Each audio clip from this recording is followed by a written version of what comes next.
So we are doing lecture of instruction, text 6. So let us recite the verse.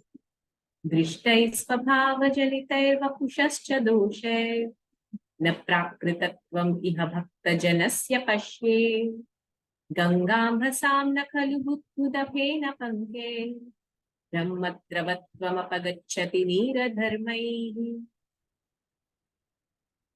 Let's read the translation. Being situated in his original Krishna conscious position, a pure devotee does not identify with the body. Such a devotee should not be seen from a materialistic point of view. Indeed, one should overlook a devotee's having a body born in a low family, a body with a bad complexion, a deformed body, or a diseased or infirm body. According to ordinary vision, such imperfections may seem prominent in the body of a pure devotee, but despite such seeming defects, the body of a pure devotee cannot be polluted. It is exactly like the waters of the Ganges, which sometimes during the rainy season are full of bubbles, foam, and mud. The Ganges waters do not become polluted. Those who are advanced in spiritual understanding will bathe in the Ganges without considering the condition of the water.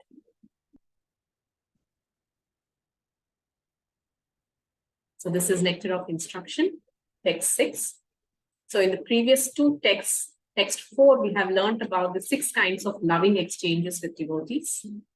And text 5, we have tried to understand the different gradations of devotees, and how to offer appropriate respects to different devotees, the Kanishta, the Madhyama, and the Uttama. And here in this particular verse, there is very detailed understanding that is given as to how to offer respects to the Uttamadhikari devotee, a pure Krishna conscious devotee. Yeah. So in this, there are very important words which include,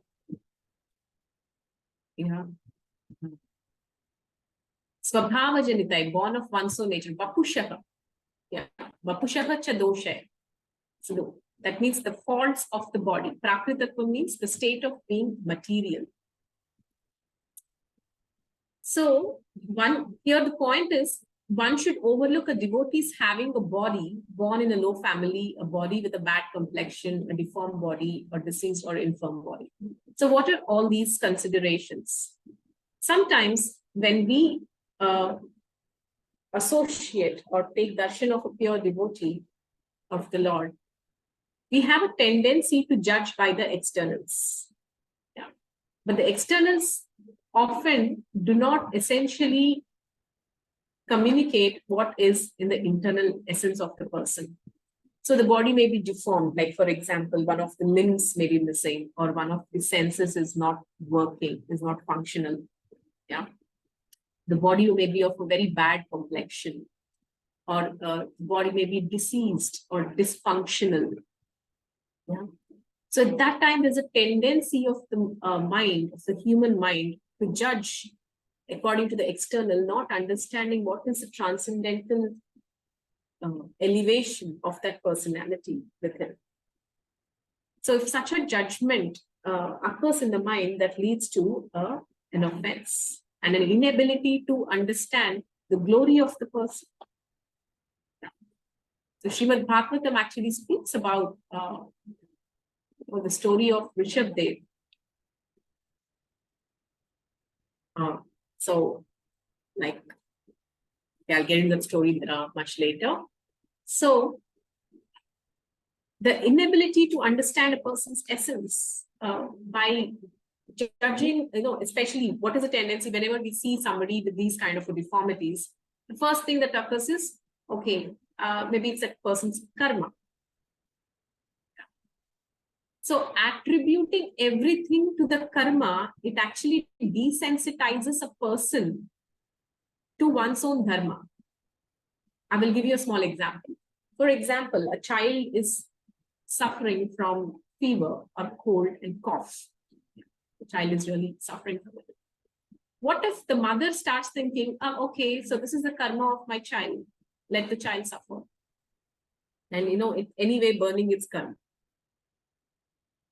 So if the mother thinks like that, isn't that a gross injustice to her own dharma of actually taking care of the child? Yeah.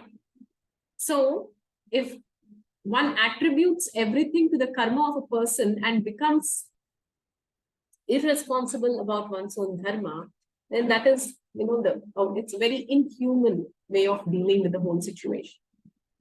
Now, I'll give you another example. Let's say that there is a thief. A thief comes and robs a person. And this person, being robbed totally of all his wealth, goes to the king and complains. So I've been robbed of all my wealth by this so-and-so thief. I need justice. So what if the king says that, it's in your karma to be robbed? Yeah. So this is misapplication of the understanding of the law of karma. Yeah. So please understand this nuance. Yeah. Sometimes we learn philosophy, but we tend to misapply them in our own lives. So the person might have been robbed of his wealth, but it's the dharma of the king to give justice to that person and not to blame it on the person's karma. Sometimes even in the current day situation, we have heard of many unfortunate events. Many years ago, there was this very gory and unfortunate rape case in Delhi. Yeah, that really shook the whole of India. Yeah, what happened? So at that time, there was a very, mundane person who, during the kind of discussion, especially when this discussion was happening in the forum of some spiritualists about the fate of India and how people are turning irresponsible. So this person came up with a viewpoint that, maybe it is a karma of that girl. So this is exactly, such a misapplication of philosophy. How could you ever be so heartless to say that when a person has suffered a major crisis, saying that, it's the karma of the person? It may be the karma of the person, but what about your dharma? Yeah. It's the same event when Draupadi was disrobed in the Asat Sabha. None of the people ever spoke of the karma. In fact, Draupadi is beyond karma. She's Ayonija. She's untouched by karmic reactions. But nobody ever spoke about karma. They all thought of, what is going to be our fate. Yeah, Vidura actually tells the whole assembly that, if you become a silent spectator of injustice that is going on in front of you, being in a part of that assembly, you're actually, entitled to 1/4 of that bad karma. He will give the statistics. So it's very important for us to understand this difference. Sometimes, in the name of philosophy, there is a tendency to become insensitive and to attribute things to people's karmas. Even when our own friends, let's say, they come to us and they open their heart and they share their grief and agony. If we tend to philosophize and talk about loss of karma at that point of time, and we've really got it wrong. Yeah. Might be the person's karma, but what happened to your own dharma as your friend? Where is your human sensitivity? There is humaneness. So the culture of spirituality involves a lot of qualities, internal qualities of one's own heart, the qualities of empathy, the quality of warmth, the quality of kindness. The Vaishnava, one of the quality of Vaishnava is para dukha dukhi. Seeing others' sadness, person becomes sad. What is speak of Vaishnavas? If you read the Ramayana, Lord Ram was such a great king that, whenever the Ayodhya Vasis, whenever they celebrated festivals and joy, he was a part of the celebration. And whenever they were going through a bad time or a tough phase, Ram was actually a part of their family. He used to go to them. And if there was nothing that could be done, he used to sit with them and cry with them. These are human relationships. If you actually read the Ramayana and the Mahabharata and the interactions between devotees, interactions between the Lord and his wonderful devotees. It's really amazing. It's all, there's so much of humanity, there's so much of human values. So that is why I'm trying to understand the philosophy without the Puranic background is very lopsided, very, very lopsided. So here is, the vision of how to see a pure devotee. Yeah. So it will be a gross offense when we tend to judge the external based on karma, attributing the deformities or the births as per one's karma. See, if you see actually the entire Gaudiya Vaishnava history, the greatest of acharyas and everyone are not essentially Brahminical in their birth. Yeah, they're from different backgrounds. Srila Haridas Thakur, he was born in a Mohammedan family of Muslims, but he's a Namacharya. Yeah. So birth, it's not the external, externally what you are, but your inner essence, internally what practices you're adopting and what purity you're maintaining within your heart. That is what determines your perfection. So coming to this word perfection, I want to just share with you this wonderful pastime of Srila Prabhupada. So once Prabhupada was going for his regular morning walk along with all his disciples. So at that time, His Holiness Tamal Krishna Goswami Maharaj, he asked Prabhupada one interesting question. Okay, so be ready what the question is. So he asked Prabhupada, what if a pure devotee makes a mistake? He asked, so Prabhupada answered that the pure devotee is a courier of the message of Krishna. Yeah, the message is perfect, and I am simply repeating that message, so I am perfect. But a human being is always subject to the 4 defects. Then, Tamal Krishna Goswami Maharaj further asked a question. So, Prabhupada, then how do we understand when a pure devotee speaks some verses wrong? Yeah, makes some mistake in, either pronunciation or quoting a wrong verse. It happens, right? Sometimes, could be for different reasons. So if you hear actually some recordings of Prabhupada, there may be some times where Prabhupada has kind of in the shloka, he kind of missed a word or put a wrong word. In typically one example is in the verse Janma Karma Cha Me Divyam Evam Yo Vekti Tattatah Tyakva Deham Punarjanma Naiti Mameti So Arjuna. So in one of the discourses, Prabhupada, instead of saying Naiti Mameti So Arjuna, he said Naiti Mameti So Pandava. So does that mean that Prabhupada is not perfect? So this was a question that Tamal Krishna Goswami Maharaj asked. How do we understand when a pure devotee makes a mistake in pronouncing wrong or misquoting or not quoting a verse perfectly?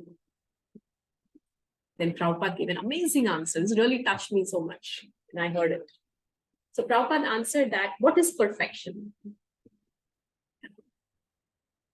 So perfection is not in the skill that you exhibit. Perfection lies in your intent to please Krishna. So I just repeat, perfection is not in the skill we exhibit, but perfection is in the intent to please Krishna. If my intent to please Krishna is 100%, then my service is perfect. Yeah. On the other hand, I exhibit super excellent skill. I quote all the shlokas left, right, center. I mean, there are so many people who know all the 700 verses of Bhagavad Gita.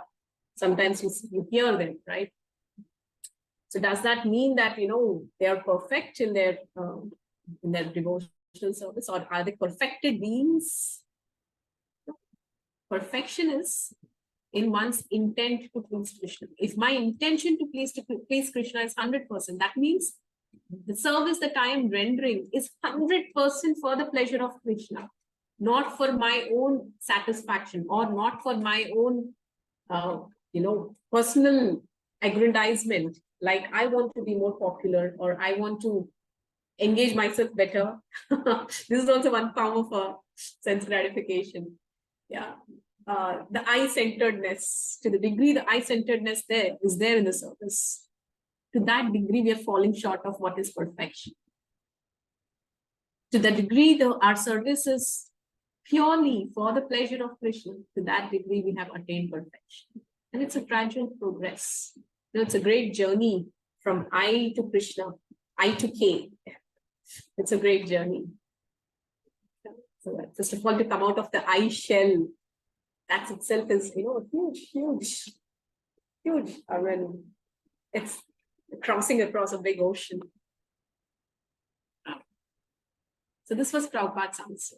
Perfection is, how much our intent to please Krishna. So in this way, if you see, actually, Srila Prabhupada in his own mission of starting the Krishna consciousness movement, and then especially when he was presenting this whole the concept of Krishna consciousness to the Western audience, it was a very big challenge, very, very big challenge. Yeah, firstly, because Prabhupada was, he was Bengal, his native language was Bengali. Yeah, and then he has to present this entire thing in English language. It was not easy. It was not easy at all. Even for a regular English-speaking person, to communicate in the English language that is normal for a native English person, it's not all that easy. Yeah, it's very different actually. Like I teach some kids, and some students who are from the US, and like they're born in the US. So their understanding of the language is of a different level, and not just the understanding, their usage is pretty different from our regular usage. So in Prabhupada's, his native language is Bengali, and he just learned English language to present the whole Krishna consciousness in the English language. So, but then, there's this beautiful verse in the Srimad Bhagavatam, first canto. Yeah. The verse says, Tadvag visargo janatadha viplavo, yasmin pratislokam abhadravati, namani anantasya yashomkitani, shrinvanti gayanti vinanti sadhava. Tadvag visargo janatadha viplavo. So, this verse particularly, Prabhupada actually gives this verse even in the introduction of Srimad Bhagavatam. So this verse says that when you're presenting Krishna conscious philosophy, so even if even if the literature may be grammatically not so perfect, yeah, or in the terms of alankaras, it's not so perfect.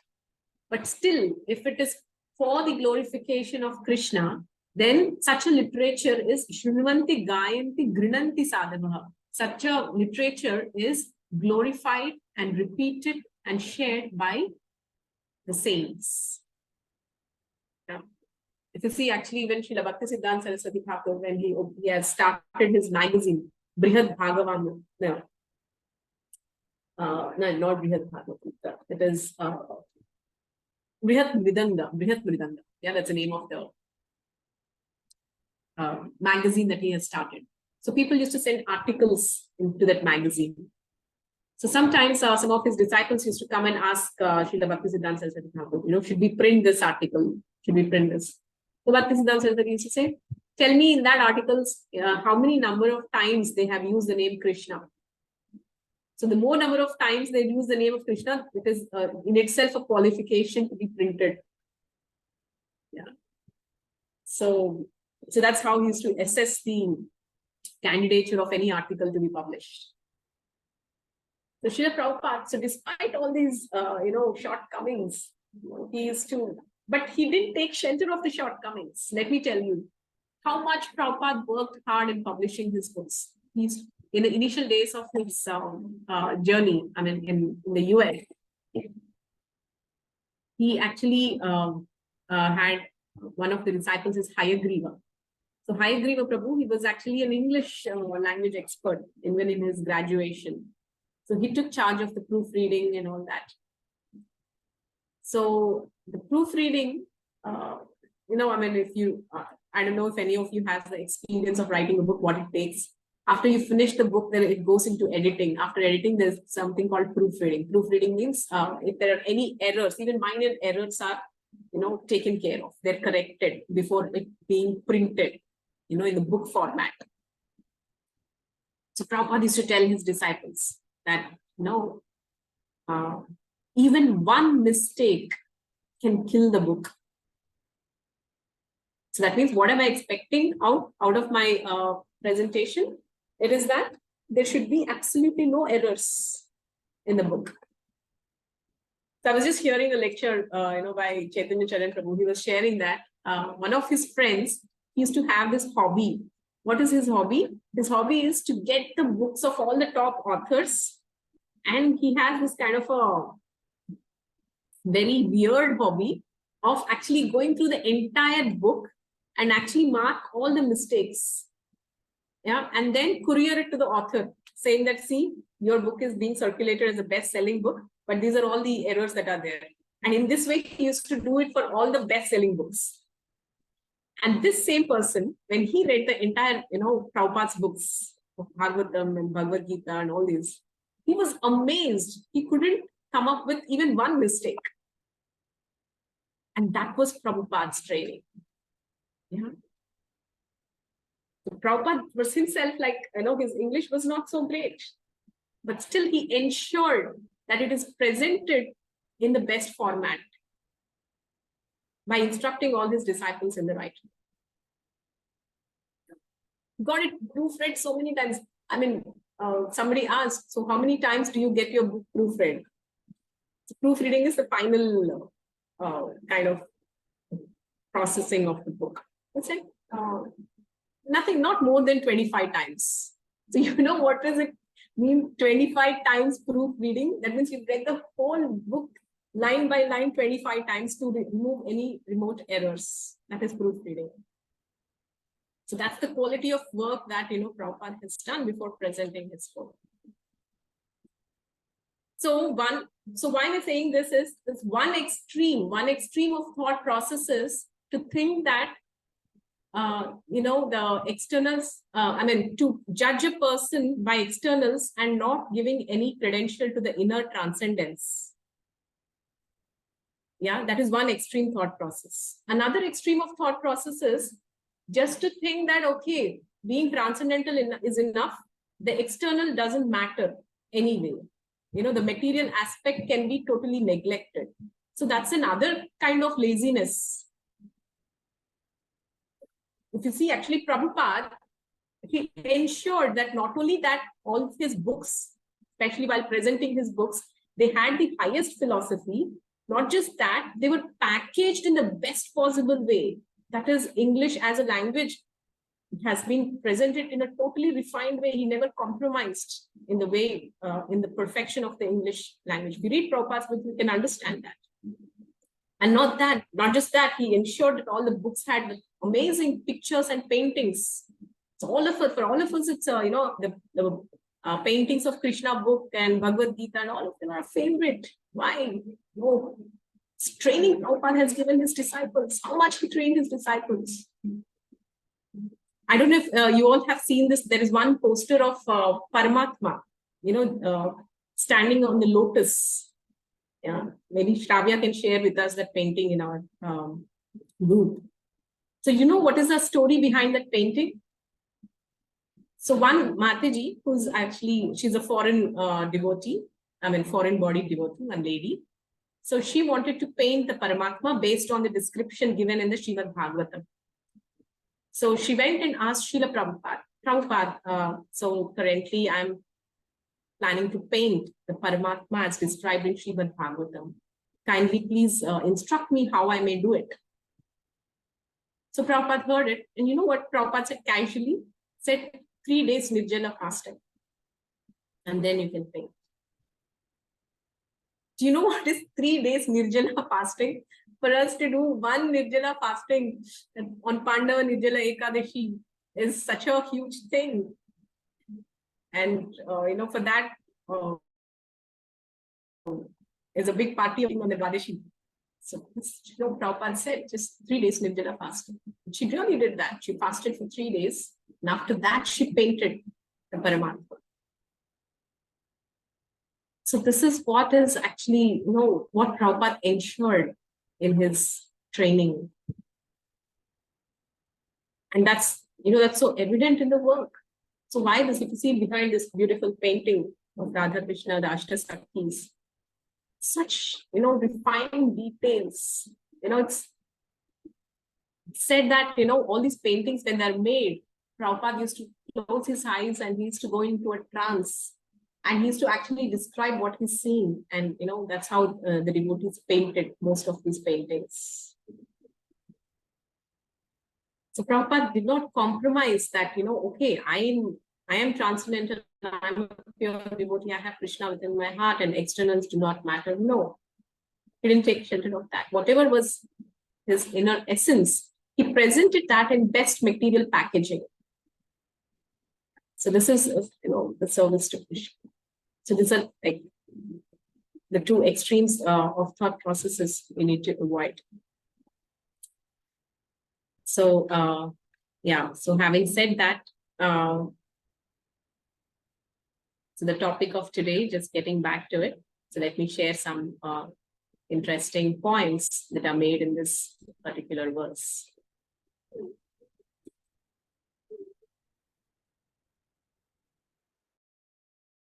So that is why it's very important that we should not judge a devotee by the externals.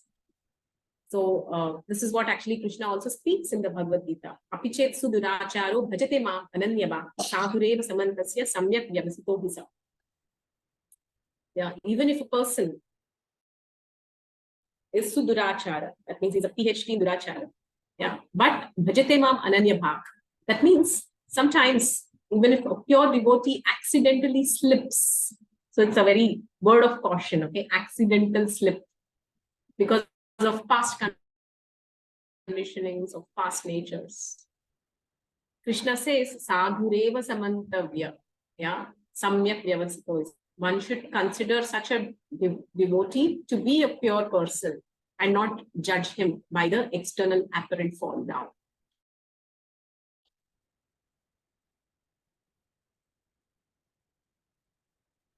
So, for a devotee in the process of purification might undergo different stages.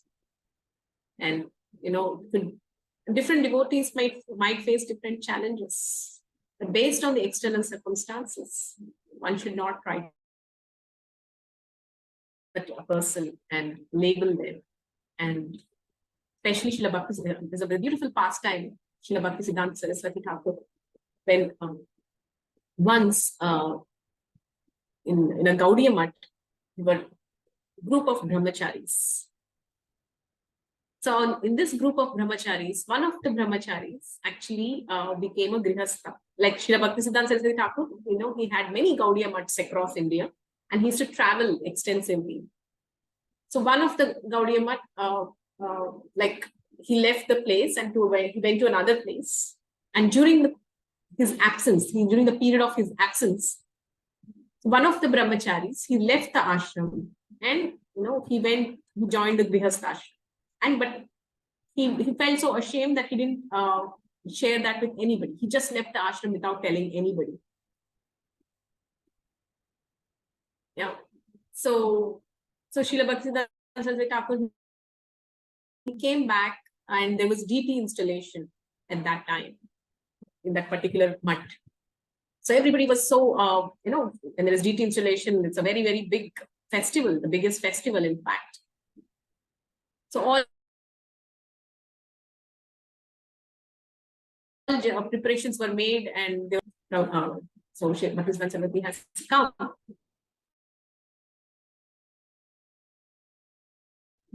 And no, they told the spiritual master comes. They're all eager to update. Oh, we have done this. We have done this. This we are getting so many donations in. We are building systems. All the updates. Very exciting to please the spiritual master. They were updating Bhakti Saraswati, and they said, we're awaiting your auspicious presence. So Srila Bhakti Siddhanta Thakur, he heard all that.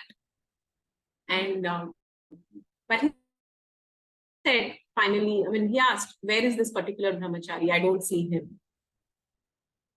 Then initially they didn't say anything. But later when he inquired again, so they said he left the ashram. And Siddhanta Saraswati has become very upset. They said no. He said, we will stop the installation. I first want to meet this person, and then only any other celebration. So for that one person, the whole entire deep installation was stopped. All the disciples, they all, they were a little worried. Oh, our Gurudev is not happy. He's not pleased with us. Now we have to get this person back somehow. And they went and searched in all places, but in all mutts and in all places, but they couldn't trace him. So when they couldn't trace him, they were running out of their minds. How do we get back to this person? We have no clue. We have no contact. We have no person who can give us. So when they were discussing like this, one person came and brahmachari came and said something interesting. He said, I know something about this brahmachari. They all sat and thought what he must be doing right now to make a living, because he's left the ashram. So he must be doing something to make a living.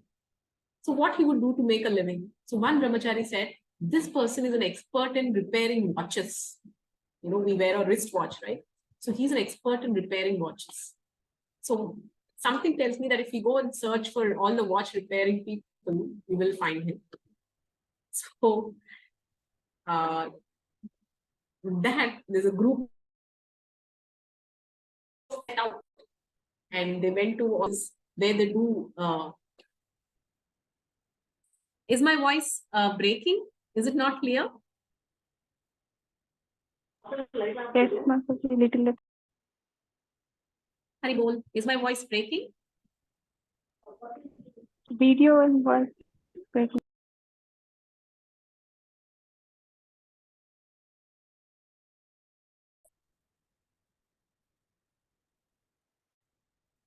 Is it clear now? What do I do? Mataji, now it is clear, Mataji. Hari bol. Now it is clear, Mataji. Voice is clear, Mataji, now.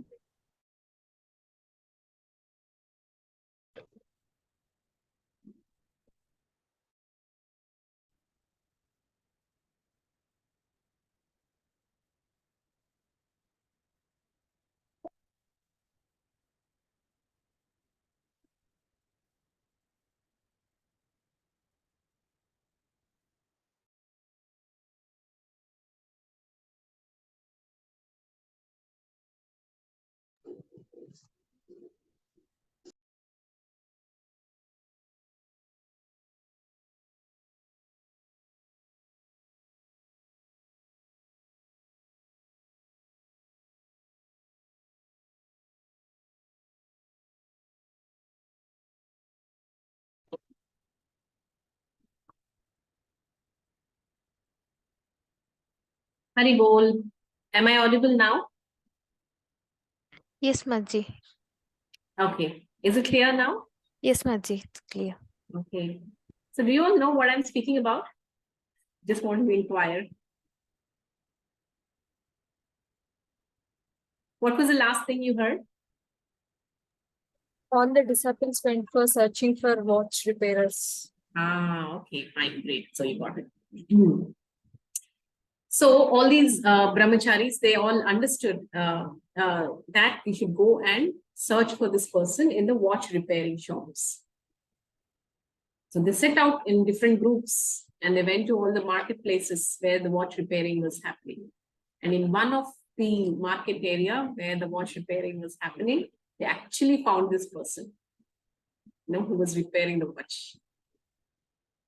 So they went to him and they embraced him and they said, "Why did you leave us and go away? Searching for you. Please come back. Gurudev has come." Then he felt very embarrassed. No, I thought I won't be forgiven for leaving the ashram. That is why I did not say anything. He said, "No matter what it is, please come. Gurudev wants to see you." And they took him to Srila Bhaktisiddhanta Saraswati. So he went there and he couldn't speak anything. So Srila Bhaktisiddhanta Saraswati, he thanked him for all his services that he has rendered for the ashram, and he blessed him for his entry into the Grihastha ashram. Yeah, he gave his profuse blessings. So this is how it is that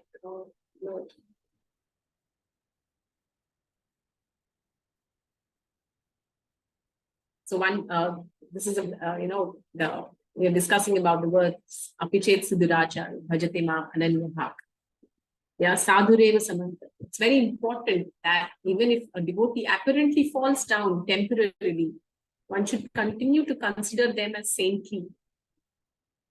Yeah, and give due honor and respects to them. It's just a matter of time. Because if we are judging them, that means we don't have faith in the process of bhakti. In the Nectar of Instruction, it is very clearly written that bhakti is such a powerful process, but that once we have begun it, one is forcefully dragged to the point of perfection. So that means if we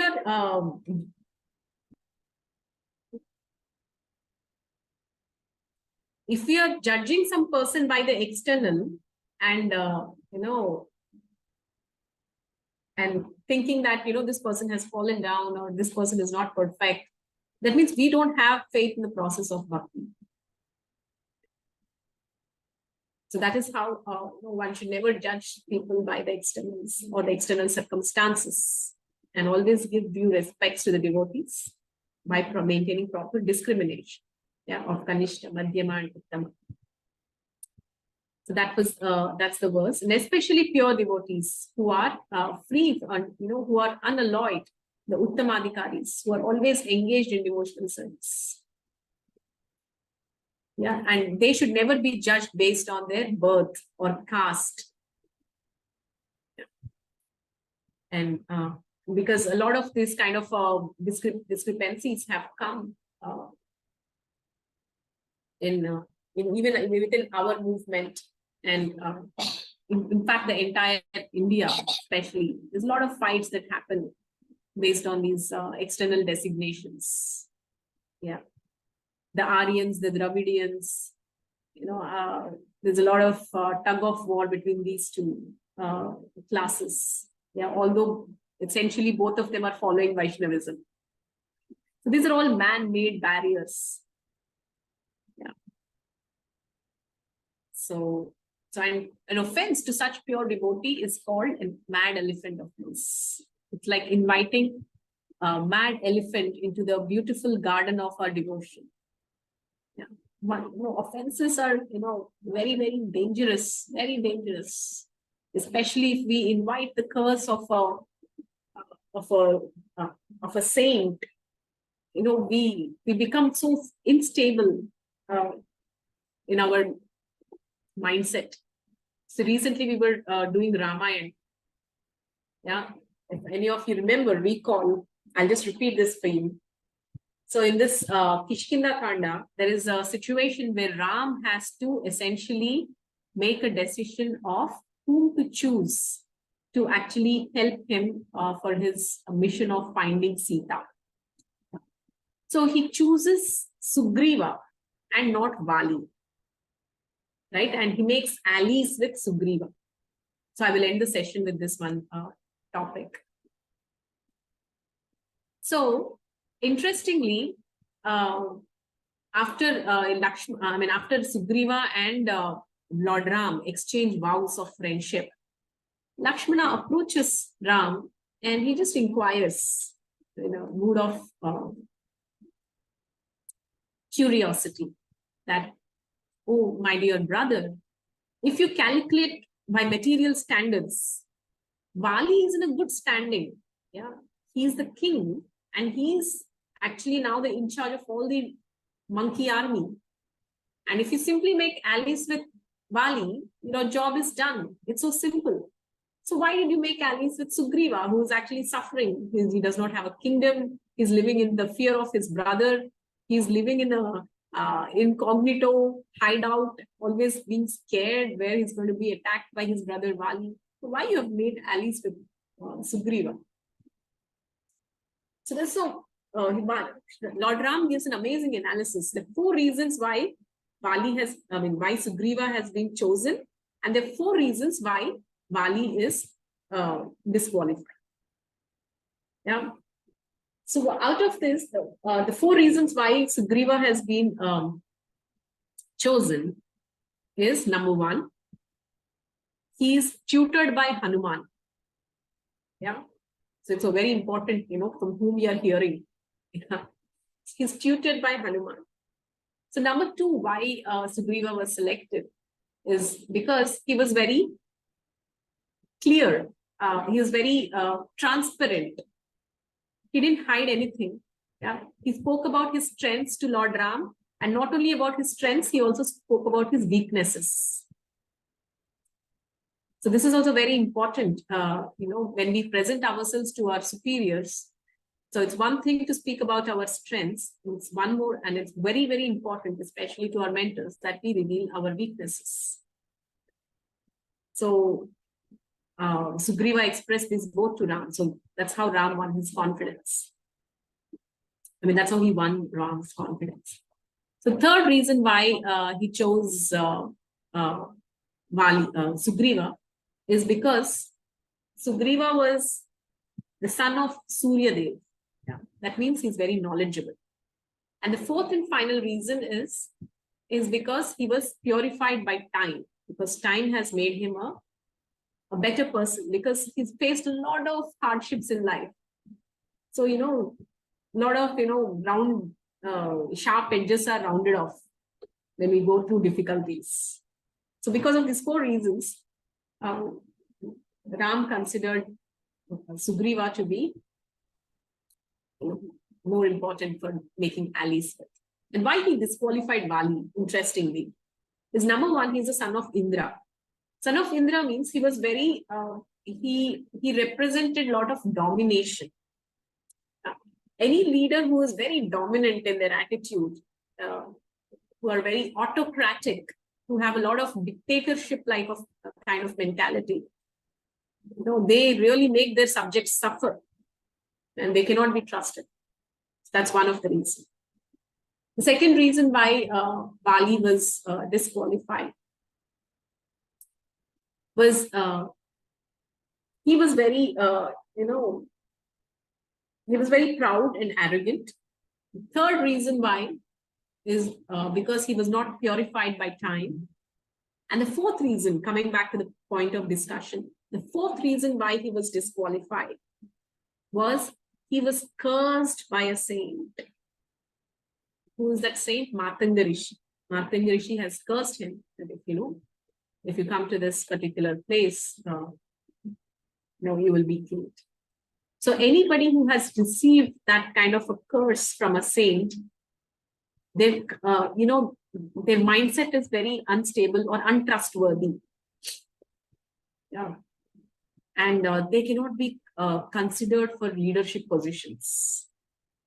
So one should be very, very careful to never invite the negative energies of great people. Yeah. Negative energies is in sense being displeased, we should avoid displeasing great saints, great souls, because that will really ruin all that we have tried to develop over a long period of time. In fact, there's a verse in Bhagavatam that says, one who offends a Vaishnava loses everything: name, fame, wealth, good fortune, good looks, everything they lose by offending a Vaishnava. So that is why it's very, very important. The Vaishnavas are desire trees. They should be worshipped. We should take shelter of them. And one should never offend them. That is why it's such an offense to Vaishnava is compared to a mad elephant. That is the whole Bhakti Lata we are trying to sprout and water and garden and cultivate with all our energies, with all our sadhanas, with all our sevas. All that we are trying to do over a period of long efforts can at once be demolished by how, a mad elephant, when it enters into a field, the whole crop is destroyed. If any of you are from villages and who know this, what happens, especially in mountainous areas, you grow a crop for the whole, period of months, almost a year sometimes, an annual crop that comes to harvest towards the end. And one mad elephant enters and everything is destroyed. So Vaishnava Aparadha is called Hati Mata Aparadha. Just when one does that, our entire devotion is demolished. So you're all, of course, very nice children and you're all very nice-hearted. But it's very important for us to learn and know that, why it is important to learn Vaishnava etiquette. Because whenever we are following the etiquette, very limited or no chances of making aparadhas. So when learns the art of how to deal with Vaishnavas, then our devotional progress is very smooth. Krishna gives us more and more opportunities to be in the Sangha of devotees, to be serving the devotees. And if not, Krishna takes us away from devotees. And that's the worst punishment we can ever get. To stay away from devotees. So that is why it is very important how to deal with the Vaishnavas, how to offer respect to the Vaishnavas, and how we have to avoid this judgment mentality, judgment based on externals, and avoid the other extreme of neglecting the material presentation, thinking only that we are transcendental. So this is the essence of this verse today, that just like how Ganges is every time pure, no matter how much of dirt you find. Sometimes when you go to some places like Kashi and others, we see sometimes dead bodies floating in Mother Ganga, and it might be even stinking. But does that mean Ganga has become impure? No, Ganga can never become impure. Ganga is always pure. Whether you take bath in that Ganga, which is so impure, like with all those mud and dirt and filth, or the purest Ganga that you find in, back in the Himalayas at Badrinath, the waters of Ganga are pure, very, very pure, crystal clear. Whether you take bath there or here, it's the same, because the purity of Ganga is the same. It's not it's not tainted by the externals. So is a pure devotee. Pure devotee with a pure heart can never be judged based on the external looks. That's what is the beautiful song saying. That Govinda Kohena Mukora Vaishnava Parani. So Govinda says, that means Lord Krishna says, the Vaishnavas are in my heart. For a Vaishnava, Krishna is in the heart, but Krishna says the Vaishnavas are in my heart. So this is the beauty of the relationship between a pure devotee and Krishna.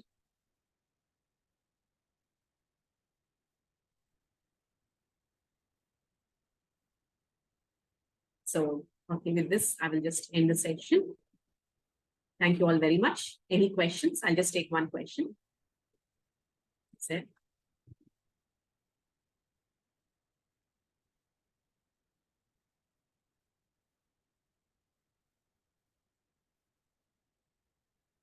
Okay, somebody has a question here. Ishika. Okay, not being regular, apologies. Okay, what one should do, her friend and people blame God, Krishna for their mishappening and it's their karma. How one should reply and comfort them by not saying that it's their karma. I feel bad when people blame God, Krishna for their mishappening and bad times, and I feel bad also by seeing people suffering and blame Krishna. They face this. Very good question. Very good question, Ishika. I mean, I don't know how old you are, but you can really see through scriptures, yeah, and applying them. So Ishika's question is that, like, in context to, I was telling about karma and dharma, she's saying that there are some people who blame Krishna for the wrong things that are happening. Yeah. So at that time, she essentially has to go and tell them, no, it's not because of Krishna, it is your karma. So how do we handle that? Yeah, it's an interesting thought process. So here's all about the communication. So one thing is, yeah, people blame Krishna. Why? Because they don't want to take responsibility. Yeah. So you can focus on telling them to take the responsibility and how God helps those who help themselves, rather than putting across that, it's because of your own karma that this is happening. Yeah, it's about how you communicate the thing to them. Yeah, instead of saying, yeah, you see, it's your own karma. Instead of saying that, you can say that we should take responsibility and God helps those who help themselves. So why we should take responsibility? The fact is because it's because of our own karma, this is happening, so we should take responsibility. But essentially, we don't have to point out and tell that person, especially when the person is in pain.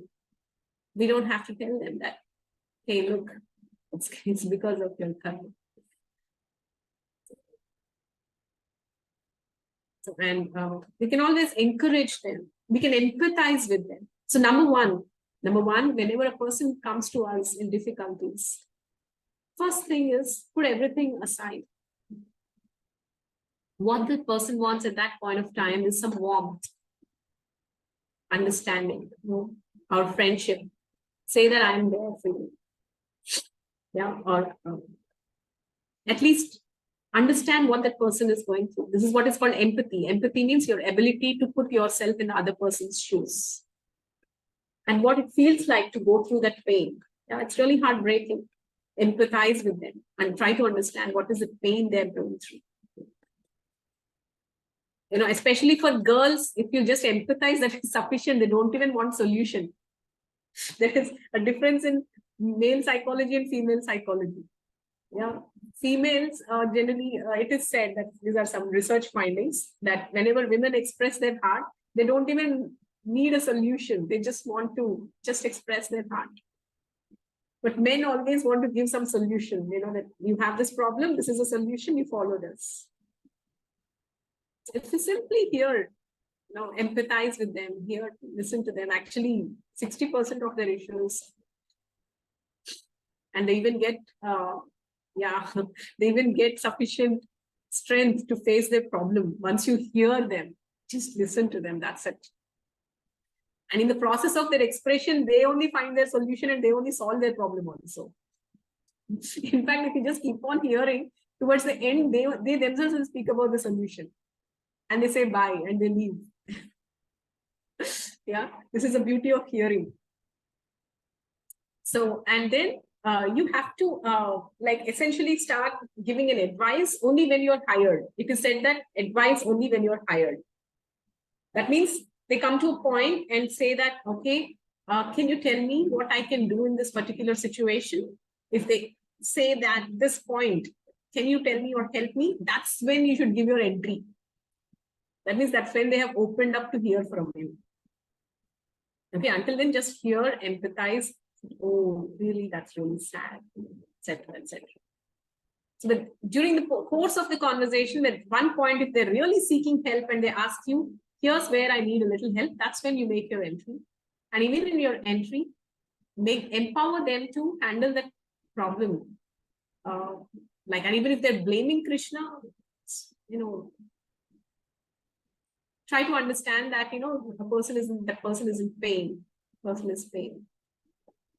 So you can encourage them, empower them, and towards the end, you can just remind them of Krishna's gifts to them in their lives.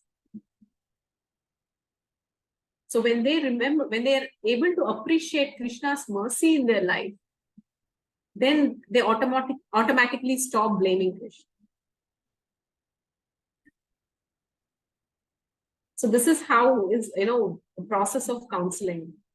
So oftentimes the key to counseling is never attack them on their ground. Although you might see, sometimes we might be really right, at the same time be so wrong. We might be philosophically perfectly correct, but we might end up just breaking the other person's heart and make them totally closed. On the other hand, expert counseling comes wherein you actually meet the person on their ground and elevate them to the next step. It's a careful psychological maneuvering. It takes a bit of practice, expertise, above all, a genuine concern for that person. So it comes to the practice, but don't worry. But at least these guidelines one should remember. Yeah. So although it is other person's karma, we should not tell them directly that, see, this is your karma, that's why you're suffering. On the other hand, just empower them to take responsibility, because that is what is to be done. That is a solution to it. Okay, fine. So devotee care and counseling is another concept altogether. Maybe we are starting a course called Bhakti Pravesha course. So some counseling skills will be taught to you if you register to the course. So that will happen. It's a 1-year course. I'm going to announce that shortly in the group. Yeah. In that course, all these skills will be taught to you. Okay. I hope I answered, Ishika. So, but I'm so glad you're so intelligent and so thoughtful the way you really thought about this whole thing in the context of what has been told. You're in 12th class. Amazing. Excellent. I wish you all the best. Thank you. Thank you all so much for attending this session. Haribol. Thank you, Riddhi. Thank you, Shavya. Haribol. So nice to meet you after a long time. So you can stop recording.